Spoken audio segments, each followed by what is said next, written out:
A very good morning to all of you. I welcome you all to another lecture on AC to DC converters.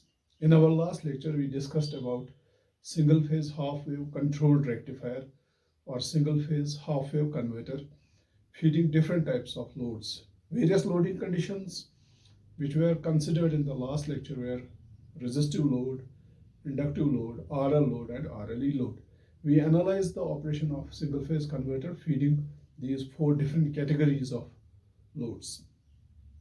Now today we will go for discussion of full wave converters. So full wave conversion.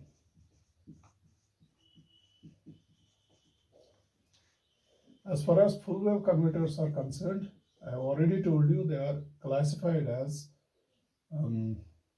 half controlled converters, half controlled converters. They are also called semi-converters. Semi-converters. This is one category. Second category is fully controlled converters. Fully controlled converters are also called full converters. Full converters. And third category is dual converters. So these are different types of full wave converters. They can be single phase converters or they can be three phase converters. Now since we are discussing single phase converters, so we will discuss them one by one. Single phase half controlled converter or semi converter, single phase fully controlled converter or full converter, and single phase dual converter. So to begin with, we'll start discussions on single phase half controlled converters or semi converters.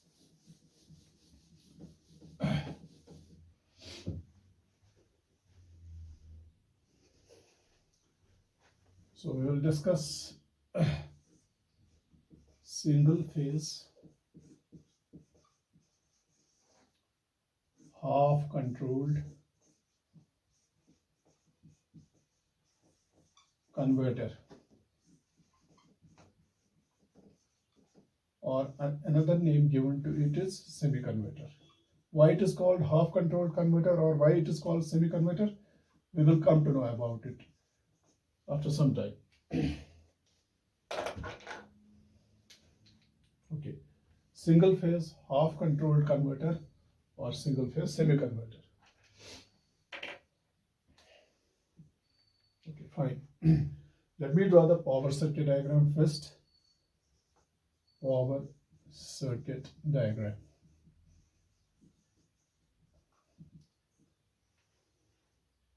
Now the power circuit diagram, and let us take different loading conditions. First of all, we will take purely resistive load, R load.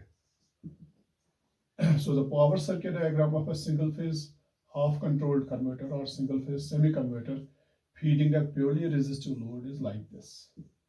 It comprises of two thyristors or two SCRs, T1, T2, and two power diodes, D1, D2. And load is, say for example, first of all we will take purely resistive load, R. Load current is ID and load voltage is plus minus VD. This is the source voltage, which is AC, sinusoidal voltage. The source current is IS. Vs is the source voltage and Is is the source current. Vd is the load voltage and Id is the load current. The semi converter comprises of, it's basically a bridge converter. Now in a bridge you have two legs or two arms, and this is first arm, this is second arm, or first leg and second leg. And here this bridge comprises of two thyristors, T1 and T2, and two power diodes, D1 and D2. Let us try to understand the operation of a single phase semi converter with the help of waveforms. We will go for the graphical approach first. So we will draw various waveforms.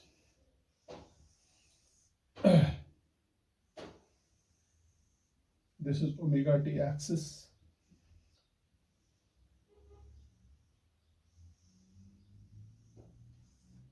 these are the zero crossings, 0, pi, 2 pi, 3 pi, and so on.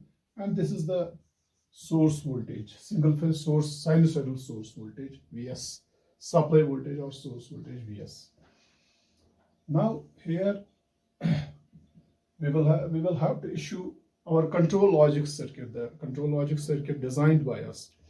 It has to issue firing pulses to thyristors T1 and T2, whereas you have seen in the previous lecture, the firing pulse was to be issued to only one thyristor in half-wave converter, because the half-wave converter comprises of only one thyristor. Here we have two thyristors. Now when the source voltage is positive, that means this terminal is positive with respect to this, thyristor T1 is forward biased, and at that time thyristor T2 is reverse biased. So the logic is that your control logic circuit or signal processing circuit should issue firing pulse only to thyristor T1 after a delay of alpha degrees. And during the negative half cycle of source voltage, when this terminal is positive with respect to this, the control logic circuit should issue firing pulse to thyristor T2 only, not to thyristor T1. So therefore, in the nutshell, we can say that for each positive half cycle of source voltage, firing pulse should be issued to T1, and for negative half cycles of source voltage, firing pulse should be issued to thyristor T2. That is the logic. So we will have two gating current pulses, Ig1. Ig1 will be issued to thyristor T1 during the positive half cycle of source voltage after a delay. Let us suppose this is the delay angle. This is the delay angle alpha.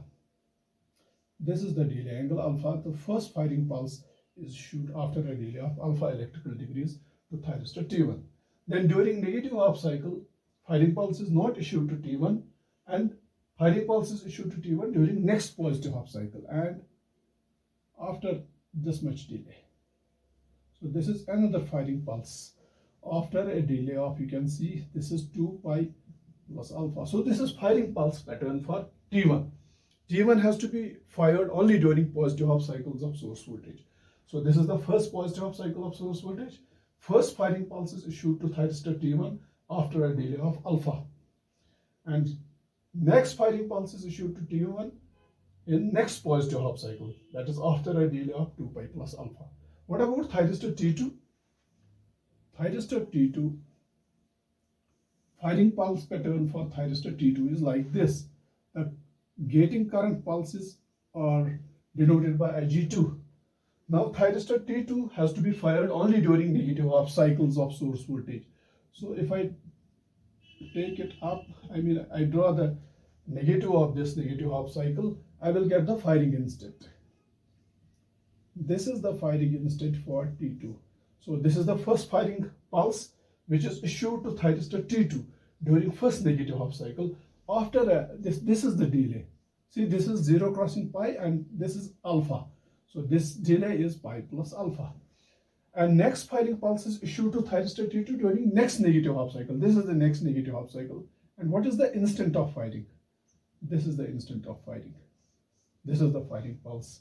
This is after 3 pi plus alpha. So this clearly shows firing pulse pattern for both thyristors T1 and T2. You can see firing pulses are issued to thyristor T1 after a delay of alpha degrees only during the positive half cycles of source voltage. And firing pulses are issued to thyristor T2 again after a delay of alpha degrees only during the negative half cycles of source voltage. So this is the firing pulse pattern for both the thyristors. Now let us draw the waveform for load voltage. So load voltage as well as load current. So this is 0 crossing, projection of 0 crossing pi. This is 2 pi. Similarly, this is 3 pi, this is 4 pi, and so on. So our load voltage, if all the four devices were power diodes, if it was a diode bridge rectifier, then our output voltage would have been full wave rectified voltage like this. But it is not a bridge rectifier, it is a phase controlled converter, semi-converter. So you will not get full positive half cycle, full half cycles of voltage across the load. You'll get chopped cycles of half cycles of voltage across the load. Like this is the positive half cycle of source voltage. So positive half cycle of source voltage means this is the polarity of source voltage. So your control logic circuit issues firing pulse to thyristor T1 after a delay of alpha. Alpha is the delay angle. So this is alpha. So after a delay of alpha, here firing pulse is issued to thyristor T1. So that means from 0 to alpha, your load voltage is 0 because thyristor T1 is off, it is not fired. After a delay of alpha, firing pulse is issued to thyristor T1, it immediately goes into conduction. And what is the pair of valves or what is the pair of devices which will go into conduction? T1 and D1. So the current will flow like this. T1 conducts, current will come from the source, it will flow through T1, it will flow through load, making load current ID, and return path will be provided by D1. So I can draw the equivalent circuit like this. This is the equivalent circuit during positive half cycle of source voltage when thyristor T1 is fired. This is it. This is thyristor T1. Cross shows that thyristor T1 is in the conduction state. It has got fired after alpha electrical degrees. So it is on. So this is the source current IS and this is the load, and load current is ID. And then return path is provided by diode D1, power diode D1. D1 is also conducting and it gets connected to the other neutral of the source. So therefore, this is the equivalent circuit diagram when T1 and D1 are on, when they are conducting after a delay of alpha, after alpha electrical degrees. So current flows like this, IS through T1, then through load, then through D1 and back. So you can see your load resistance or load directly gets connected across the source. So that means whatever is the remaining segment of positive half cycle of source voltage, that will get applied across the load. So your load voltage VD will be equal to source voltage VS. And your load current ID will be equal to source current. So therefore, remaining segment of positive half cycle of source voltage, it will get applied across the load. This is it. So this is your load voltage. And what is the pair of devices which is conducting? T1 and D1. T1 and D1. So I can show here the pair of devices which is conducting is T1 and D1. Fine. Okay. So that's about positive half cycle. At omega t equal to pi, your current is 0. What about current? Current will follow the voltage. This is, if this is load voltage VD, this is load current ID.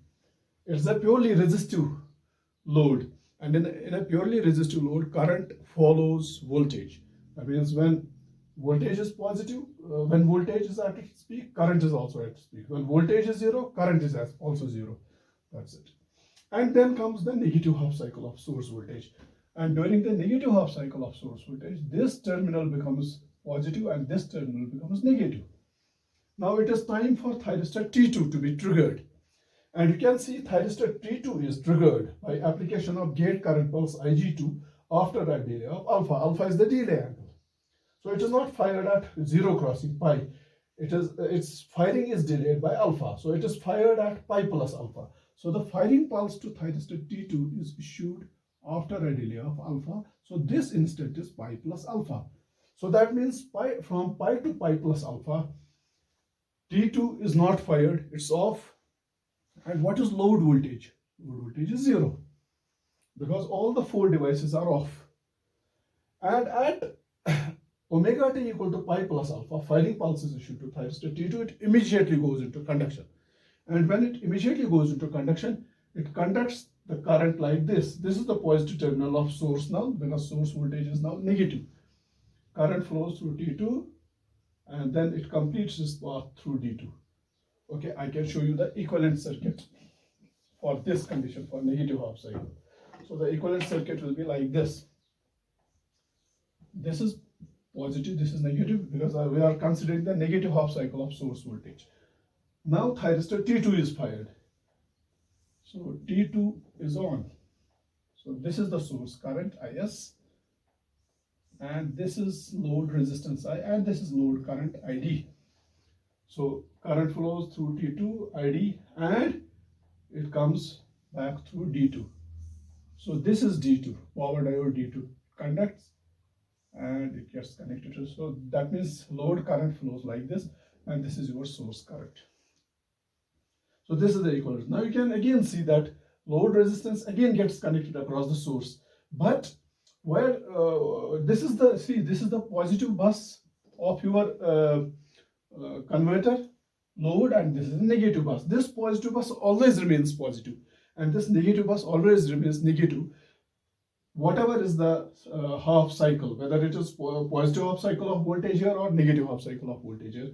Because you can see during the negative half cycle of source voltage, the polarity of voltage of the source reverses. This becomes positive, this terminal becomes positive with respect to this. But through T2, this positive gets applied here, so this remains positive bus.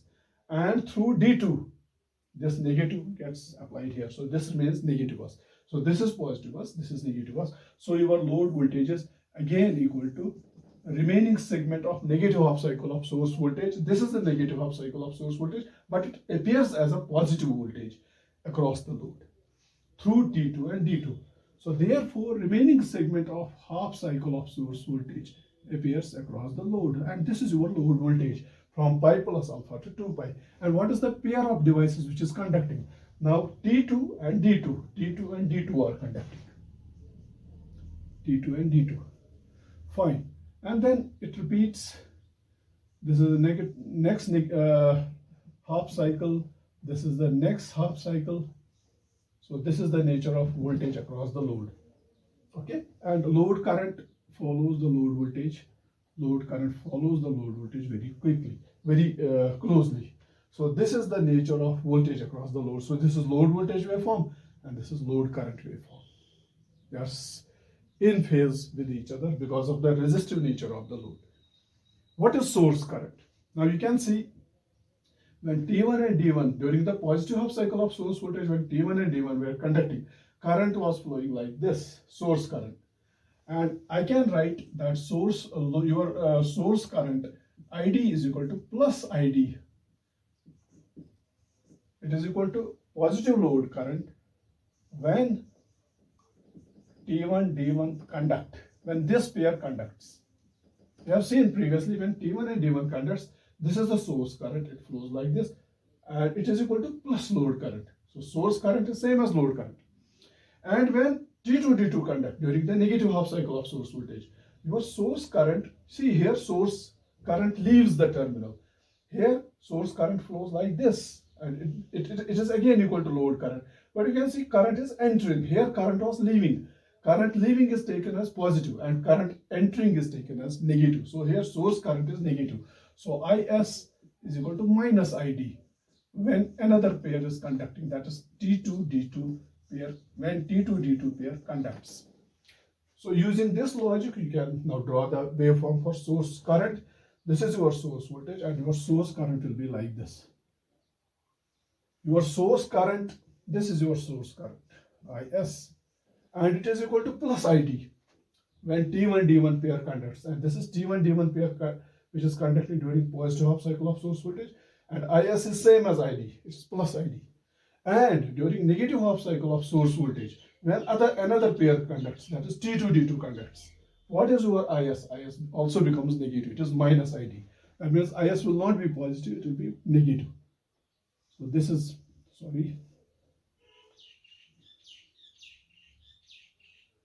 this is your IS, it is minus ID. Then it is again positive, and then here again it is negative. So this is the nature of source current.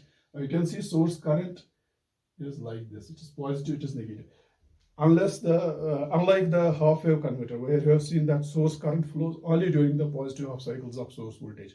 There is no current coming from the source during negative half cycles of source voltage there, and that is why I told you that is one of the serious drawbacks of single phase half wave converter, that the current which is flowing from the source, it is positive only, it does not have negative half cycles. So if your single phase half wave converter is fed through a transformer, transformer has to pass a very strong DC component of current, which increases the losses in the transformer winding, keeps the transformer underutilized, and results in saturation of the transformer. That is not the case here in case of bridge converters, in case of full wave converters. In case of full wave converters, the current, source current is positive as well as negative. So AC current is flowing through, it's coming from the source. And if your converter is fed through a transformer, transformer has to carry AC current, and there is no DC component of current here. So that drawback is automatically, overcome in single phase full wave bridge converter, that is semi converter in this case. So this is it. So this is your load voltage and load current. And what about the voltage across thyristor? VT. So here you have two thyristors, T1 and T2. You can draw the voltage waveform across any thyristor. Let us draw voltage waveform across thyristor T1, that is VT1. So this is 0, this is pi, this is 2 pi, and so on. So you can see from 0 to alpha. So you see, this is your positive half cycle of voltage, this is negative half cycle of voltage. From 0 to alpha, your thyristor is off because firing pulse is not issued. So therefore, when thyristor T1 is off, it blocks the voltage, and therefore this segment of positive half cycle of source voltage is blocked by the thyristor. So VT1 is this, and at omega t equal to alpha, thyristor goes into conduction, and it conducts from alpha to pi, and therefore voltage across thyristor becomes 0, because thyristor, when it conducts, voltage across it is 0. And then comes the negative half cycle. Okay. From pi to pi plus alpha, thyristor is off. Okay. So it blocks the portion of negative half cycle of voltage. And one thing you must remember here, that when do we say that a thyristor is off? When reverse bias is applied across it. See, previously during the positive half cycle of source voltage, T1 and D1 are on, and during the negative half cycle of source voltage at omega t equal to pi plus alpha, T2 is triggered, and as soon as T2 is triggered, see, when T2 is triggered during the negative half cycle of source voltage, this T2 turns on. It turns on. Cross means it is on. And why does this positive potential come? It comes here. And therefore, what is voltage across the thyristor, which was conducting in the positive half cycle? Its cathode receives positive potential, and anode is already receiving negative potential, source voltage negative potential. So that means when thyristor T2 is triggered, then only its cathode receives positive potential.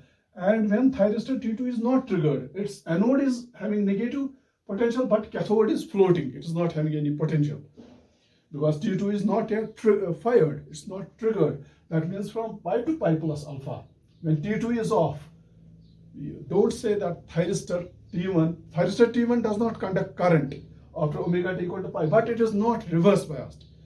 A thyristor is reverse biased only when a reverse voltage appears across it, when it is anode potential is positive and cathode potential is negative. When it is anode potential is negative and cathode potential is positive. See, it's anode point. When negative half cycle of source voltage comes, as soon as negative half cycle of source voltage comes, its anode receives negative potential. But what about cathode? We can see from pi to pi plus alpha, thyristor T2 is not triggered. And since T2 is not triggered, it acts as an open switch. That means this positive does not come here.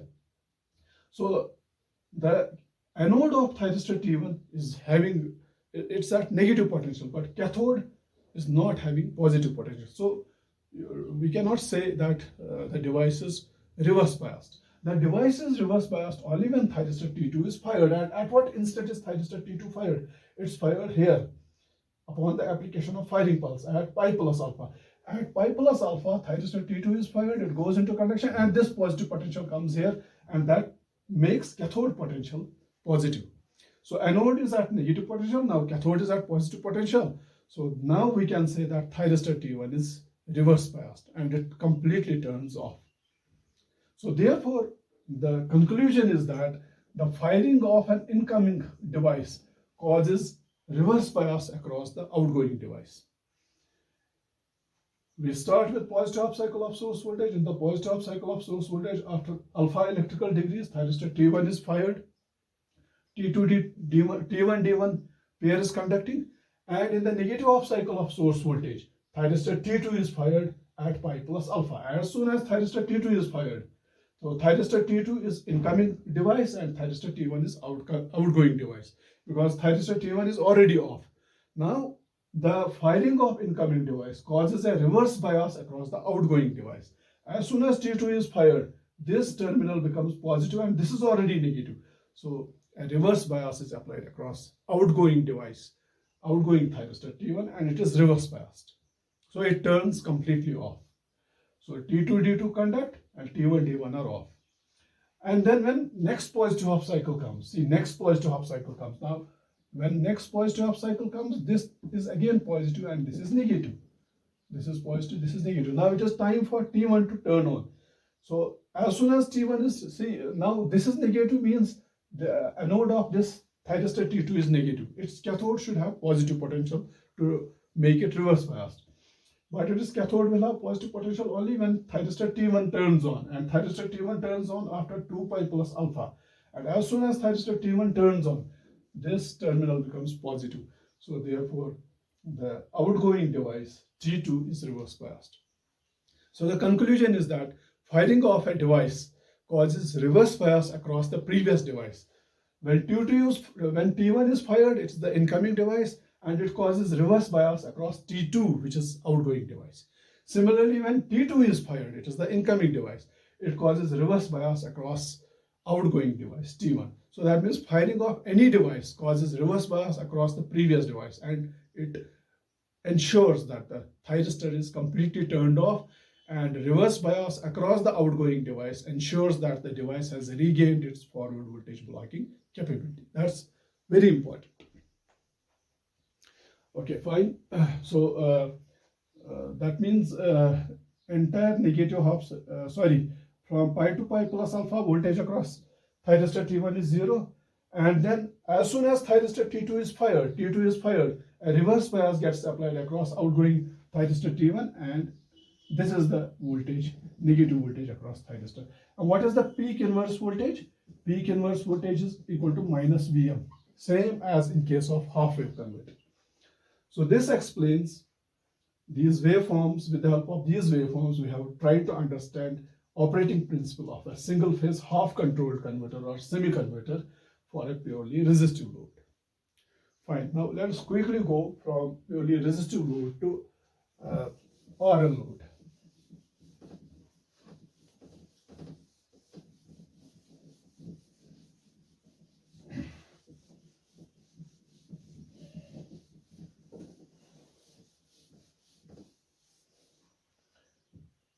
Now, second loading condition is resistive inductive load, RL load.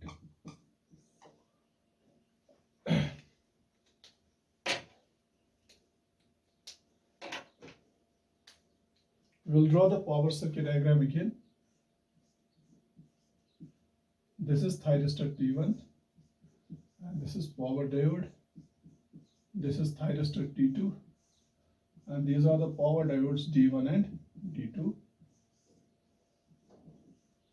This is source voltage Vs, this is source current Is, and this is our load. Now load is RL load. RL. Load current is ID, and load voltage is plus minus Vd.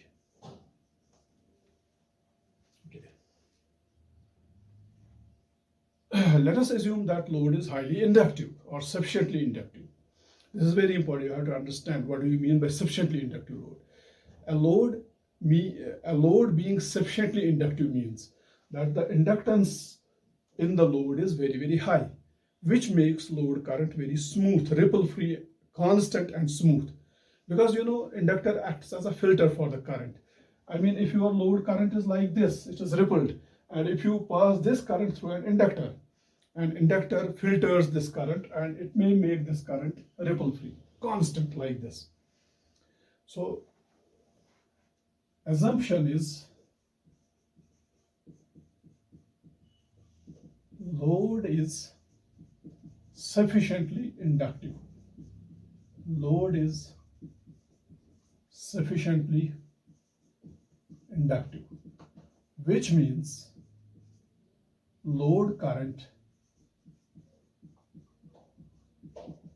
ID is constant and ripple free, because a high inductance removes all the ripples in the load current. It makes it smooth, pure DC, and constant current. So therefore this load can be modeled as a current source, because when load is sufficiently inductive, load inductance is so high that it makes current constant and ripple free. So therefore we can model the load like this. So you can see load in that case can be modeled like this. Your power circuit diagram will get modified to like this. So this is T1, T2, D1 power diode, D1, D2. This is source voltage Vs, this is source current Is, and this is your load. And since load is sufficiently inductive, which makes load current constant and ripple free, so load can be modeled as ID, as a current source. So load can be modeled as a current source, because a current source, in a current source, the current is constant and it is ripple free. Okay, so what is the load voltage? It is Vd. So sufficiently inductive load causes constant current ID, ripple free current ID in the load, and load can be modeled as a current source like this. So with this assumption, let us go and try to understand the operation of semi-converter for RL load and sufficiently inductive load with the help of waveforms. Let's draw the waveforms now. So first of all, we will draw the waveform for source voltage, which is single phase sinusoidal AC voltage at 50 Hertz. So this is source voltage, Vs. And now we will draw firing pulse pattern. Now I will not show Ig1 and Ig2 separate. We know that Ig1, that's firing pulse. Firing pulses are issued to thyristor T1 only during the positive half cycle, and firing pulses are issued to thyristor T2 only during the negative half cycle. I will show them on the single axis. So I will show Ig, which includes Ig1 as well as Ig2 on same axis. So these are zero crossings, pi, 2 pi, and so on. So let us suppose this is the firing delay angle. This is the delay angle alpha. First firing pulse is issued here. It is issued to thyristor T1. I will write here T1. And next firing pulse is issued during the negative half cycle. And this firing pulse is issued after a delay of pi plus alpha, and it is issued to thyristor T2. Thyristor T1 is triggered only during the positive half cycles, and T2 is triggered only during the negative half cycles. And next firing pulse is issued again to thyristor T1. I will write here T1. And next firing pulse is issued to thyristor T2. So this is the firing pulse pattern. That firing pulses are issued to T1 only during the positive half cycles, and firing pulses are issued to T2 only during the negative half cycles. Let us quickly draw the load voltage waveform and load current waveform. So these are our zero crossing projections. This is pi, and this is 2 pi, and this is another zero crossing, 3 pi, 4 pi, and so on. And this is our load. This may be our load voltage waveform.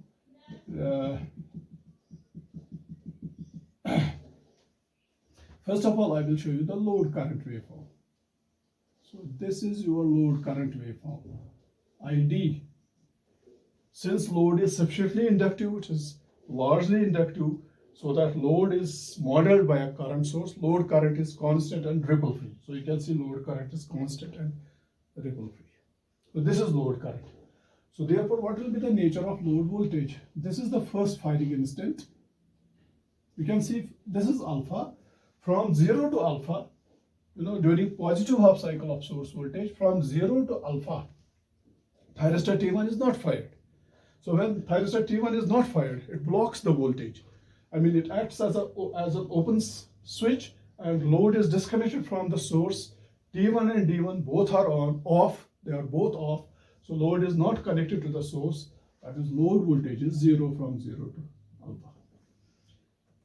After a delay of alpha degrees, firing pulse is issued, you can see, to thyristor T1 during the positive half cycle of source voltage. It immediately goes into conduction.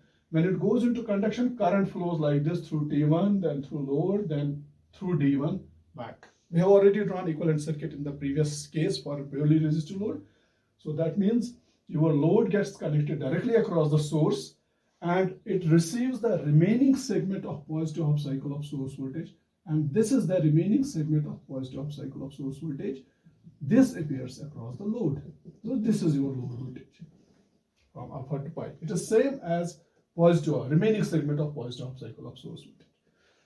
So at omega t equal to pi, your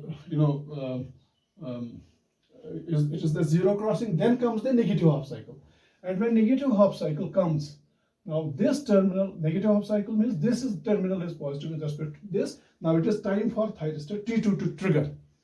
But thyristor T2 is not triggered at zero crossing. Its triggering is delayed by a firing angle or delay angle.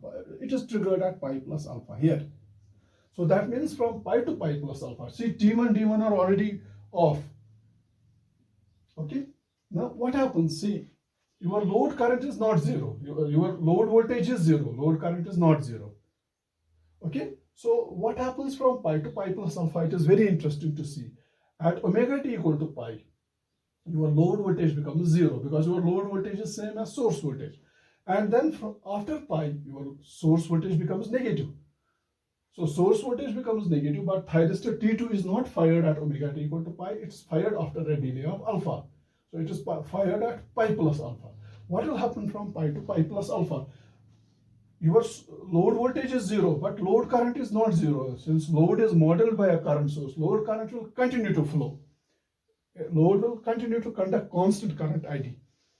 So now what happens during the negative half cycle? T1 was previously on, T2 is not yet triggered. T2 is triggered after a delay of alpha degrees. So from pi to pi plus alpha, T2 is not triggered. So T2 will not conduct. So therefore, what will be the path for this load current? Load current is continuously flowing. Even after pi, from pi to pi plus alpha, load current is still flowing. So since load current is still flowing, this terminal is positive, this terminal is negative. It forward biases both D1 as well as D2. Now, load current has two paths to flow, either through T2D1 or through T1D2. Load current cannot flow through T2D1 because T2 is not yet fired. We have not yet fired T2. We fired T2 after a delay. However, load current can flow through T1D2 because T1 was previously fired. That means T1 is already on. You don't need to trigger it again. You have already triggered it after a delay of alpha degrees. So since T1 is already on, and as soon as omega t equal to pi, source voltage becomes zero and then source voltage becomes negative. The voltage across the load also becomes negative, and this polarity of the load voltage, it forward biases this diode, and since T1 is already conducting, D2 also conducts because D2 is basically power diode. It does not need any firing pulse for conduction. Only a forward bias is sufficient to turn it on. And since load voltage is, the voltage across inductance reverses its polarity. Previously it was plus minus like this. Now it is plus minus like this. It immediately forward bias diode D2. And since T1 is already conducting, so therefore load current will flow like this. It will flow through T1 and T2 like this. So equivalent circuit will be like this.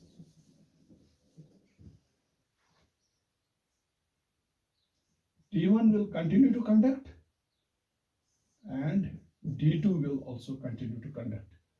And this is your load, or L. So that means the load current will flow through T1 and D2 like this, ID.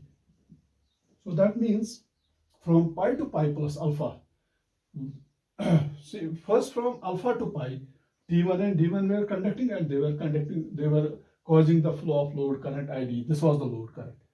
Now at omega t equal to alpha and beyond omega t equal to alpha, your source voltage becomes negative. As soon as your source voltage becomes negative, it's now time for thyristor T2 to trigger. But we are not firing thyristor T2 at pi. We are firing it after a delay of alpha at pi plus alpha. So what will happen from pi to pi plus alpha? Load current is still flowing. So what will be the path for load current? T1 is already conducting, D2 will start now conducting. So this is the path for load current from pi to pi plus alpha. So you can see load gets short circuited by these two devices, T1 and T2. And one of the assumptions is that when a device is conducting, the voltage across it is zero. It does not drop any voltage. So therefore, what is the voltage across T1 and T2? It is 0 because both of them are conducting. So what is load voltage? Load voltage is equal to voltage across this. And since this is a short, so load voltage is 0. That means all the load current is flowing, but load voltage is 0. So that means from pi to pi plus alpha, your load voltage is 0. And this is called freewheeling. That means your load current is now freewheeling through this pair of devices. So this is called freewheeling action. Okay. So that means from alpha to pi, what is the pair of devices which is conducting? T1 and D1. T1, D1, your load current is ID and load voltage is same as source voltage. And then from pi to pi plus alpha, you can see from pi to pi plus alpha, load current is freewheeling through T1 and D2. T1 and D2. And that means load current is continuing to flow. It's not changing. But what is load voltage? Load is shorted by T1 and D2. Load voltage is 0. So from pi to pi plus alpha, what is the pair of devices which is conducting? T1 and D2. This is very important. And then at pi plus alpha, you can see firing pulse is issued to thyristor T2. It immediately goes into conduction because it was waiting for firing pulse. And after a delay of alpha, firing pulse is issued to T2. It immediately goes into conduction. When it goes into conduction, this positive comes here and it reverse biases the outgoing device T1. So the firing of incoming device causes reverse bias across outgoing device, and when this device is reverse biased, it turns off. It's off. Okay, and now T2 conducts, and when T2 conducts, it conducts like this, current flows like this, and reverse path will be through D2. So that means now T2 and D2 will conduct. T2 and D2. And equivalent circuit will be like this. See, this is your source voltage Vs. It has reversed its polarity. Now T2 is conducting because it is fired, and it conducts the load current ID. This is your load, and return path is through D2. This is D2, and this is your source current Is. Source current is equal to minus ID. So this is the equivalent circuit. Now you can see load is getting connected across the source. So load voltage Vd is remaining segment of negative half cycle of source voltage. But since this is positive, this remains positive, and through this negative, this remains negative. That means although source voltage is negative, but load voltage still remains positive. So load receives the remaining segment of negative half cycle of source voltage, but this voltage across the load appears as a positive voltage, you can see. So this is from pi plus alpha to 2 pi. So that means from pi plus alpha to 2 pi, what is the pair of devices which is conducting? This pair of devices, T2, T2. Load voltage is equal to Vs plus. What will happen from 2 pi to 2 pi plus alpha? This is 2 pi plus alpha. From 2 pi to 2 pi plus alpha, it is very interesting to see. At 2 pi plus alpha, again, thyristor T1 is fired. But from 2 pi to 2 pi plus alpha, thyristor T1 is waiting for firing pulse. Positive half cycle of source voltage has come now. So it has again become positive, negative. But thyristor T1 is not fired. It is fired after a delay of alpha degrees. So what will happen during this instant, 2 pi to 2 pi plus alpha? Since T2 is already conducting, D1 will start now conducting, and this load current will freewheel through this, T2 and D1. And since T2 and D1 are conducting, load is shorted by these two devices. So what is load voltage? It is again equal to 0 during this instant. And what is the pair of devices which is conducting? This pair of devices, T2 and D1. And this is called freewheeling. And then here T1 is again triggered, and T1 D1 again conducts, and load voltage is again equal to source voltage. And then there is again, freewheeling. You can again say T1 D1 conducting, and then T1 D2, and then T2 D2. So this is the nature of load voltage waveform. Load current is constant. So from alpha to pi, T1 D1 pair is conducting, and load voltage is same as source voltage. And from pi to pi plus alpha, freewheeling through T2, freewheeling through T1 and D2 is occurring. T1 and D2 freewheeling takes place. load voltage is 0, but load current is still flowing because freewheeling is taking place. And then from pi plus alpha to 2 pi, other pair of devices is conducting, and load voltage is equal to source voltage and load current is ID. And from 2 pi to 2 pi plus alpha, freewheeling through this pair of devices is taking place, that is T2 D1 are conducting, and since T2 D1 they result in a short circuiting of load. So load voltage is again 0, but load current is equal to ID, and the cycle repeats itself. So this is the nature of load voltage. So this is your load voltage VD, and this is load current ID. Let us see what will be the nature of source current. Now, current from source will come only when T1 D1 or T2 D2 are conducting. See, when this pair is conducting, T1 and D1, your source current is equal to plus ID. Because you see, when T1 and D1 is conducting, this is a source current and it is equal to ID. It is plus ID when T1 D1 pair conducts. T1 D1 pair is followed by T1 D2 pair, T1 D2, and that is freewheeling action. And during this freewheeling action, current is flowing like this. Is any current coming from the source? No. See, when T1 and D1 are conducting, current is coming from source. Load current ID is coming from source. It is equal to source current. And when freewheeling takes place from pi to pi plus alpha through T1 D2, this is the current, load current which is flowing. That means load current is there, but it is not coming from source. And then when T2 D2 are conducting, this is the current, load current. And you can see the source current has reversed its direction. So IS is equal to minus ID. So I will write IS is equal to minus ID when the other pair of devices, opposite pair of devices is conducting, when T2 D2 conducts. And for all other instants, IS is equal to 0. So now you can see from alpha to pi during positive half cycle of source voltage, T1 D1 pair is conducting, and when T1 D1 pair is conducting, what is your IS? IS is equal to plus ID. So this is equal to plus ID. आपकी IS plus ID के बराबर है. This is your source current IS, and ये आप देख सकते हैं it is equal to ID because ID is constant. It is same as ID. And then from pi to pi plus alpha, ये pi है और ये pi plus alpha है. ID is flowing there, but it is flowing through the freewheeling path like this. It is not coming from source. So source current is 0. And then from pi plus alpha to 2 pi, this is the pair, thyristor T2 is triggered. This is the pair of devices which is conducting, T2 D2. And when T2 D2 is conducting, what is IS, source current? It is minus ID. So it is minus ID. So I can show here minus ID. And from 2 pi to 2 pi plus alpha, T2 D1 are conducting. So freewheeling is again, that means load current is still there, but it is not coming from source. Source current becomes 0. And then it repeats. So this is the nature of source current. So source current is equal to plus ID from alpha to pi. It is equal to minus ID from pi plus alpha to 2 pi, and then it repeats. So this is the nature of source current. It's very important to understand. So these waveforms, explain the operation of single phase semiconverter. Now, there is something very important which we have to discuss, that is called input power factor. By the way, what is power factor? Mathematically, you write that power factor is cos of phi, where phi is the phase difference or phase angle between current and voltage, right? Now here, in case of AC to DC converters or phase controlled converters, the definition of power factor changes. Okay, here instead of writing power factor, we write input power factor.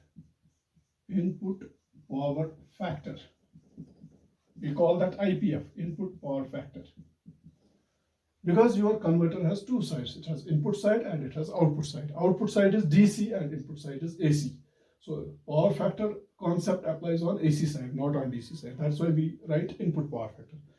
Now, what is power factor? Power factor is the ratio of real power to apparent power. So input power factor is real power by apparent power.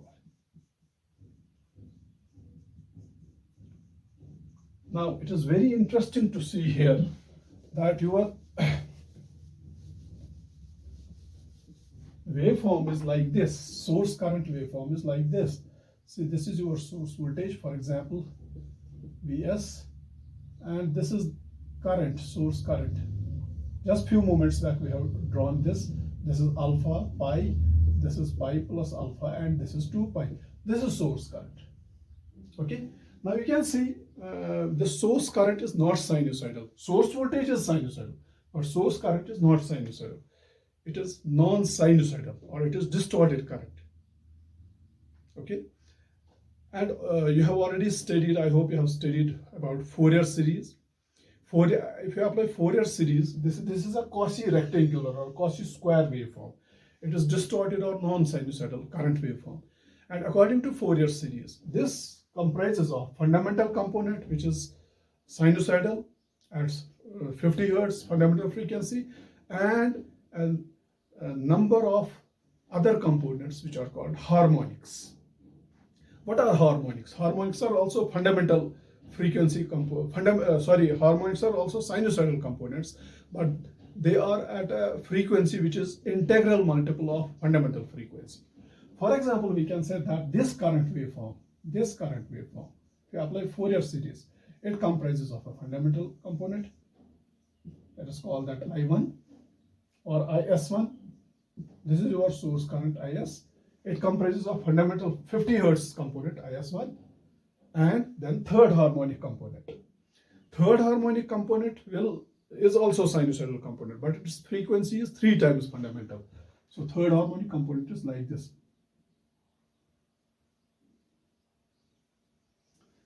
This is your third harmonic component. I call this IS3. 3 means third harmonic. See, this is one cycle of fundamental. For one cycle of fundamental, 1, 2, 3, third harmonic component has 3 cycles. So therefore, third harmonic component's frequency is 3 times fundamental frequency. Similarly, it will have fifth harmonic component. Fifth harmonic component will, in one cycle of fundamental, fifth harmonic component will complete 5 cycles. So its frequency will be 5 times fundamental frequency. So these, that means when you apply Fourier series, this non-sinusoidal or distorted source current, according to Fourier series, comprises of 50 Hertz fundamental frequency component and a series of harmonic components. And what are the harmonic components?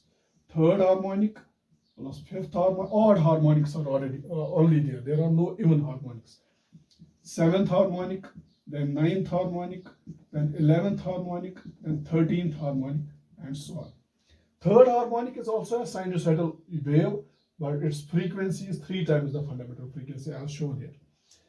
Fifth harmonic is another sinusoidal component whose frequency is 5 times fundamental. Seventh harmonic has a frequency of 7 times fundamental, and so on. When you add up this third, fifth, seventh, ninth, 11th, 13th, and so on, all these harmonics with fundamental component, you get this waveform. So this waveform basically comprises of summation of fundamental frequency and all these. Okay, so therefore, out of these, this waveform actually comprises of fundamental component and a number of harmonics like this, third, fifth, seventh, ninth, and so on.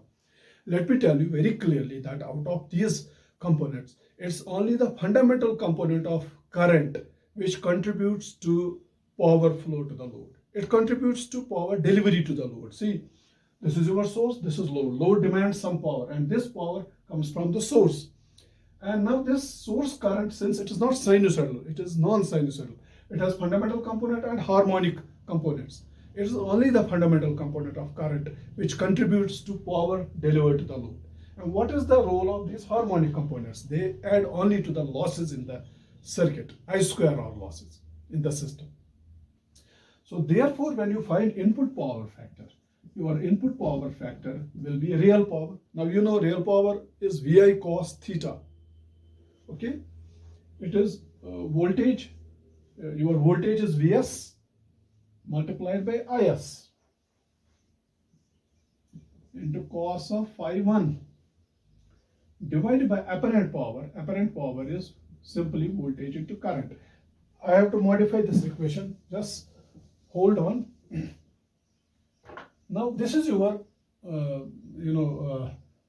actual source current Is.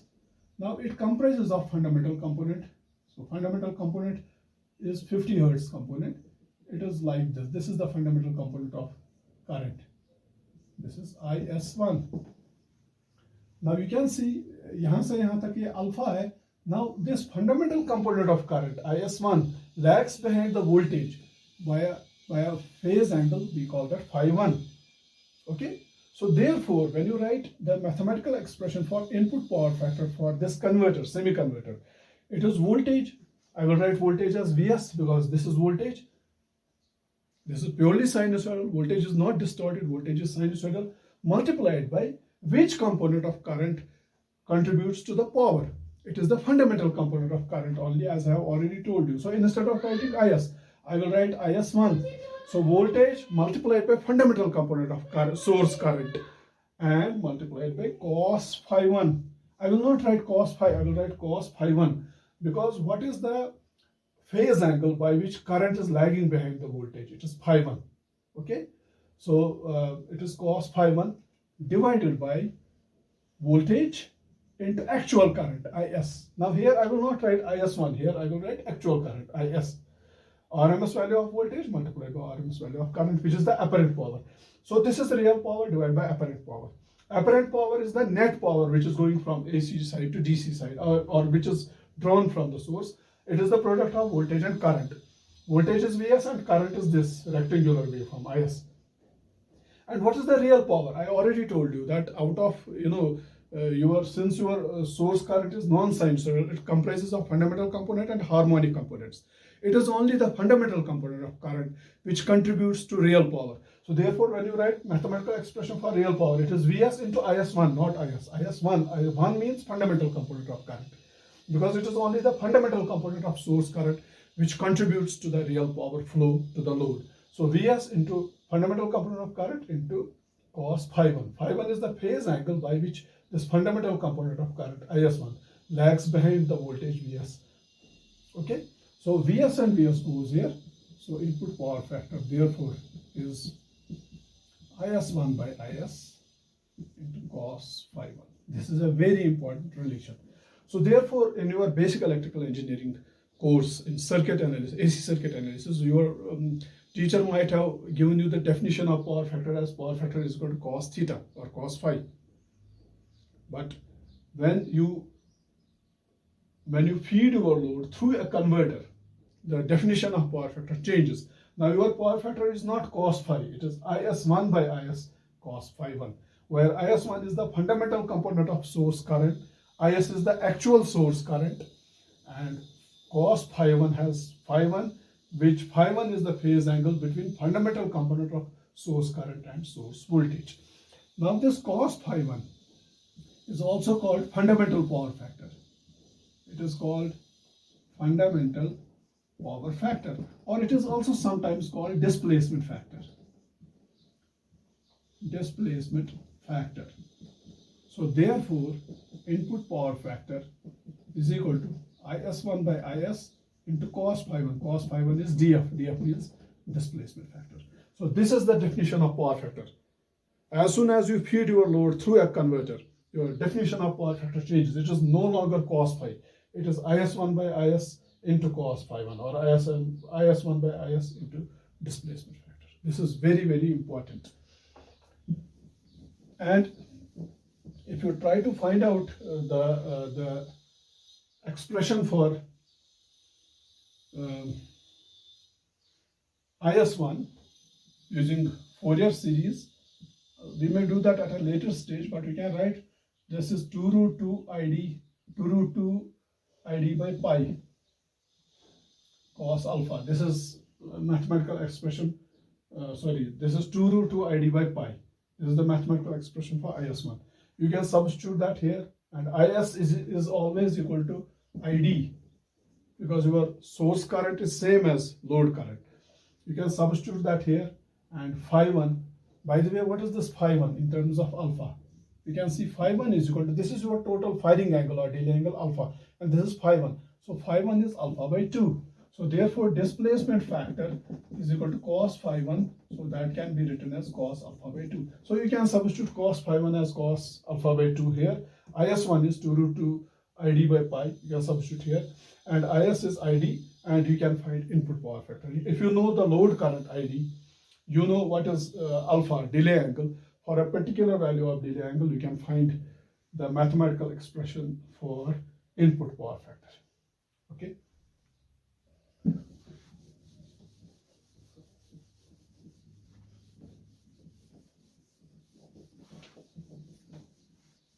Now let us try to derive the mathematical expression for converter average output voltage. Average output voltage of converter is given by Vd is equal to, your average output voltage. You can go back to your waveforms which we have already drawn. This is your load voltage. Your load voltage is like this. Alpha to pi. This is pi plus alpha to 2 pi. This is your load voltage. We have already drawn. You can go back to waveforms and you can see. This is source voltage Vs and this is load voltage. So, all these segments, load voltage segments, are symmetrical. They are identical. So, therefore, instead of taking complete cycle, let us take only 1/2 cycle, 0 to pi. And, because this segment of load voltage is symmetrical to, it's identical to next segment is identical to next segment, and so on. So I will take time period pi, 1 by pi. So this is the time period. I will take one segment of this voltage and integrate it. And what are the limits of integration?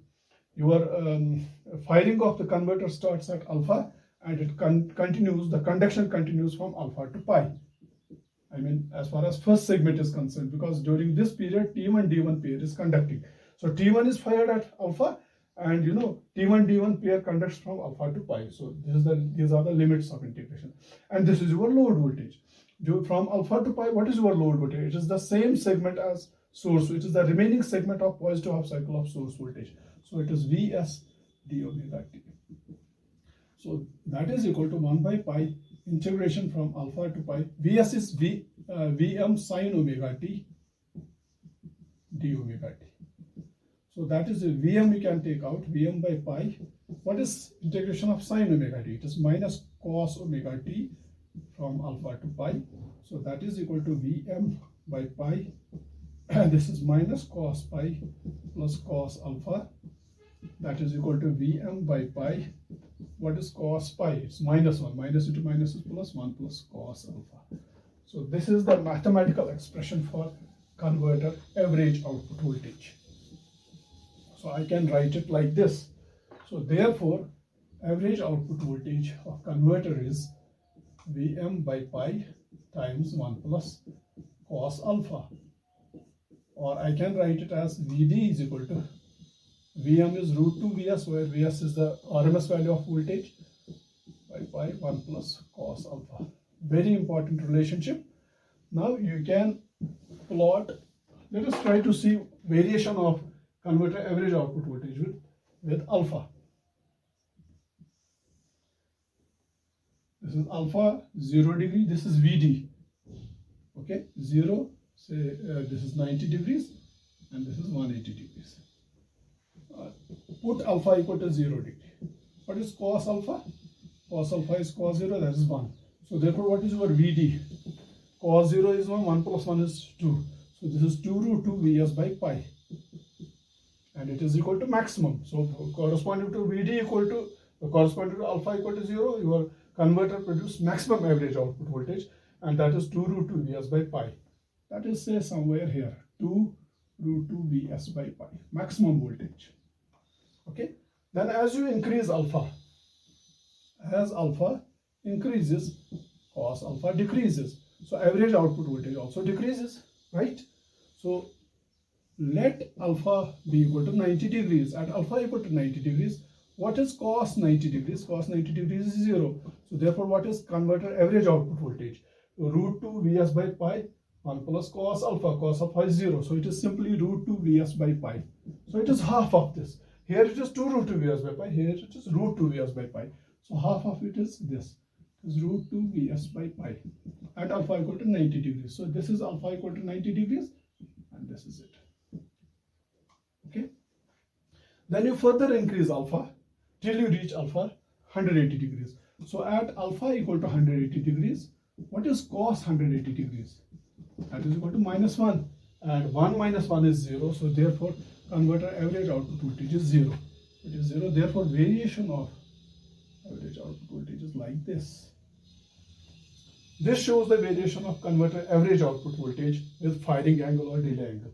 At delay angle equal to 0 degree, converter produces maximum average output voltage, that is 2 root 2 Vs by pi. As you increase alpha, average output voltage decreases till you reach alpha equal to 180 degrees, at which average output voltage is 0. So this is the variation of average output voltage with delay angle. Maximum average output voltage appears at alpha equal to 0, and minimum, that is 0 output voltage, is at alpha equal to 180 degrees. And between 0 and 180 degrees, average output voltage varies like this, in this manner. And one more important the question is, why is it called semi-converter or half-controlled converter? See, if this is the load current ID and this is the load voltage VD, converter always produces positive voltage. The voltage is always positive, plus minus. It never produces, the load voltage never is negative. And current is also positive. Current always flows from, in this direction, top to bottom, and voltage is always positive, plus minus.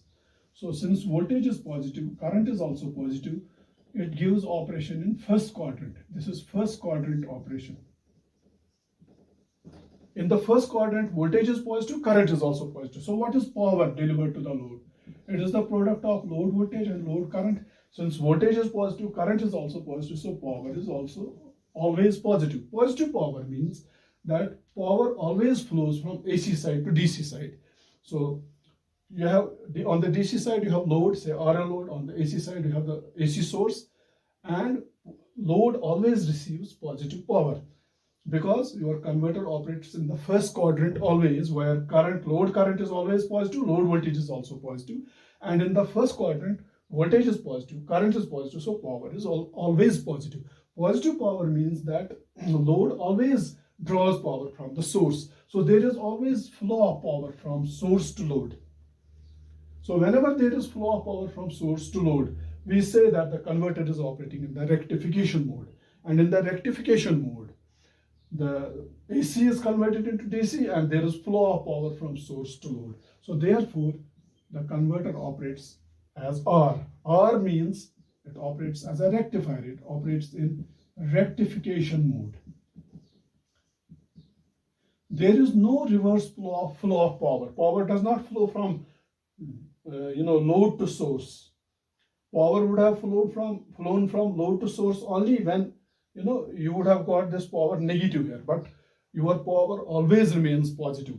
That means power is positive because your load voltage is always positive, load current is also always positive, so power is always positive. That means power always flows in one direction, from source to load. That means this semi-converter or half-controlled converter always operates in first quadrant, where power flows in only one direction, that is from source to load, and it always operates in the rectification mode, not in the inversion mode. That is why it's called half-controlled converter or semi-converter, because it results in the flow of power from source to load only. Reverse flow of power is not possible. In next lecture, you will see that there is another type of converter which is called fully controlled converter or full converter, where the direction of power flow reverses. So sometimes power flows from source to load, and it is also possible for us to make power flow from load to source. So that's why that converter is called fully controlled converter or full converter. That gives two quadrant operation. This converter operates in only one quadrant and power is always positive. Power flows always from source to load. So it is, since power flows only from in one direction, it's called half controlled converter or semi-converter. So this completes our discussions on single phase half wave converter, half controlled converter. It's full wave converter, not half wave converter, but half controlled converter or semi-converter. Why it is called semi-converter? Because it operates always in the rectification mode, not in the inversion mode. The direction of power flow is only one, that is from source to load. It operates only in first quadrant. That's why it's called half controlled converter or semi-converter. And load voltage, average value of load voltage is root 2 Vs by pi 1 plus cos alpha, or Vm by pi times 1 plus cos alpha. And this is the variation of load voltage with delay angle or firing angle. And just one last point I want to discuss here is, if you remember for half wave converter, which we have discussed in previous lecture, for half wave converter, the mathematical expression for converter average output voltage was root 2 Vs, that was Vm by 2 pi times 1 plus cos alpha. That is root 2 Vs by 2 pi times 1 plus cos alpha. Whereas for semi-converter, which is a full wave converter, today we have derived mathematical expression for average output voltage. It is not Vm by 2 pi, it is Vm by pi times 1 plus cos alpha. That is root 2 Vs by pi 1 plus cos alpha. Compare the two relations. For half wave converter, average output voltage is Vm by 2 pi times 1 plus cos alpha, or root 2 Vs by 2 times 1 plus cos alpha. And for full wave converter, semi-converter, which we have discussed today, average output voltage is not Vm by 2 pi, it is Vm by pi times 1 plus cos alpha. It is not root 2 Vs by 2 pi, it is root 2 Vs by pi times 1 plus cos. That means for a given value of alpha, a full wave converter produces 2 times voltage than a half wave converter. Let me take an example. Let us take a delay angle as 0 degree.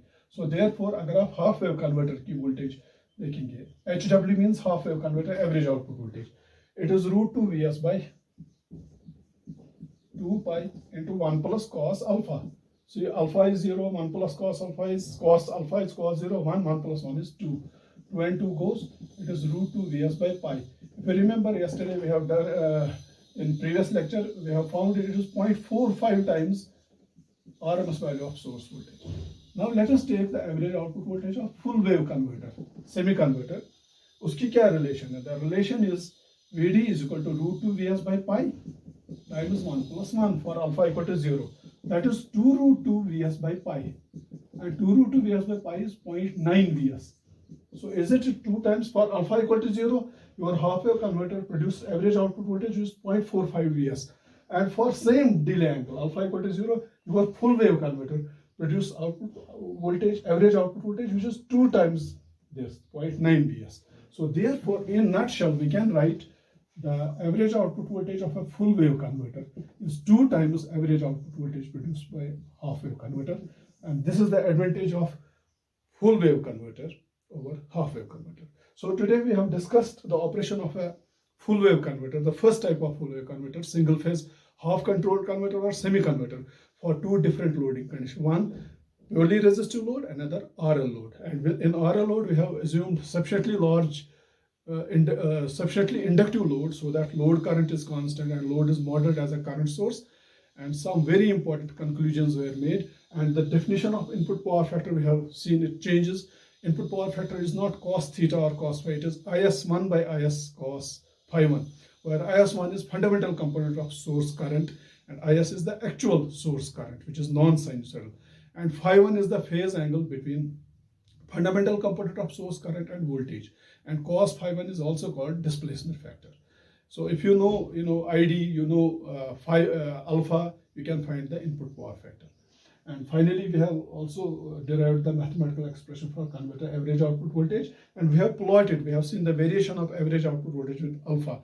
For alpha equal to 0, converter produces maximum average output voltage. Then as alpha increases, average output voltage decreases till alpha is 180 degrees, at which average output voltage is 0. We have also found that the average output voltage produced by this full wave converter is 2 times the average output voltage produced by half wave converter. And another thing is that the converter operates in the first quadrant, that is load current is always positive, load voltage is always positive, load power is always positive. It only operates in the rectification mode of operation, and power always flows from source to load. Reverse flow of power is not possible. That's why it's called half controlled converter or semi-converter. Inshallah, in our next lecture, we will continue our discussions on semi-converter for another type of load, that is RLE load, active load. So please go through this lecture, analyze the converter, draw the waveforms yourself. So in case of any difficulty, any doubts, get connected to me, ask me the queries. You're welcome. Thank you very much.